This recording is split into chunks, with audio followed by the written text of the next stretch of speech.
Salut les amis! L'Agence, vous connaissez certainement la série diffusée par Netflix et le groupe TF1. Perso, j'aime beaucoup. Mais il m'aura fallu à peine 2 ou 3 épisodes pour découvrir la supercherie. Bah ouais, 4 visites consécutives en région parisienne avec un grand soleil, faut pas nous prendre pour des jambons. Blague à part, entrons dans les coulisses de la série pour répondre à cette question. Est-ce que ça se passe vraiment comme ça dans la vraie vie, ou est-ce que Netflix nous la joue grand spectacle pour nous faire rêver? On y répond tout de suite dans cette vidéo.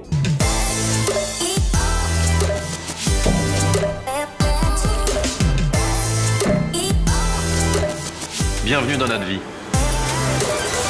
Juste avant de commencer, vous êtes plus de 90% à regarder mes vidéos sans vous être abonné. Alors si tu aimes mon contenu, c'est le moment de le faire. Et sur ce, bonne vidéo. Commençons par ce qui ne va pas, parce que je sais que vous aimez ça. Premier point, les rendez-vous de découverte client. On voit les membres de la famille Kretz arriver dans un café, presque avec les mains dans les poches.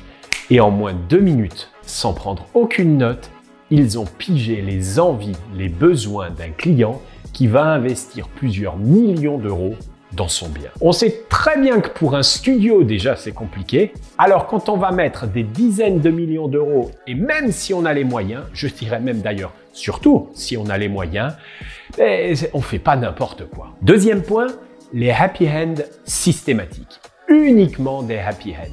Je suis le premier à dire que la force de la psyché humaine est de loin l'arme la plus puissante, mais de là à ce que ça fonctionne à chaque coup, la loi de l'attraction a elle aussi ses limites. Laurent Deutsch fait volte-face alors qu'il a une offre au prix. En fait, voilà, je crois que je suis pas prêt et j'ai plus envie de vendre en fait.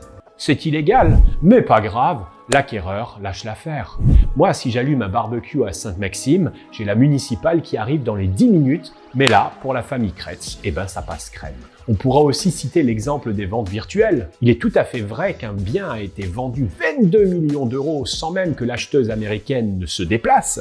Le Figaro en a même fait un article. Mais bizarrement, chaque nouvelle initiative que prend l'agence est couronnée de succès. Et au fait, TF1, Netflix, la maison d'Alphonse Areola, on en est où? Pourquoi n'a-t-on plus de nouvelles de cette vente qui ne s'est pas faite? Mais Netflix, certainement conscient de la chose, rectifie au fur et à mesure les éléments. Et dans la 4e saison, on voit des échecs. Dernier point que je développe aujourd'hui concerne le lieu de travail. Les 4 enfants travaillent depuis une petite table ronde dans le salon de la maison familiale. Certes, beaucoup d'agents immobiliers exercent sans bureau ou depuis leur domicile. Mais là, on est sur une boîte qui rayonne à l'international. La dématérialisation poussée à l'extrême. Tout sur les MacBook, 0 dossier, 0 papier. Tu pousses le bouchon un peu loin, Maurice, hein? De l'autre côté, pour le positif, j'admire le modus operandi de la famille. Il respecte les fondamentaux des stratégies de développement d'une entreprise. Et ça marche. Entrons dans le détail, justement. Il prospecte autant pour entrer des affaires qu'il ne consacre de temps à la vente. Une règle d'or dit « mandat difficile, vente facile » et cette règle est violée beaucoup trop souvent par des vendeurs qui ne passent pas assez de temps en prospection pour rechercher du foncier, de l'immobilier de qualité. Ils l'acquièrent beaucoup trop cher, pensant que la marge va se faire à la revente. Erreur stratégique que ne commet pas la famille Kretz.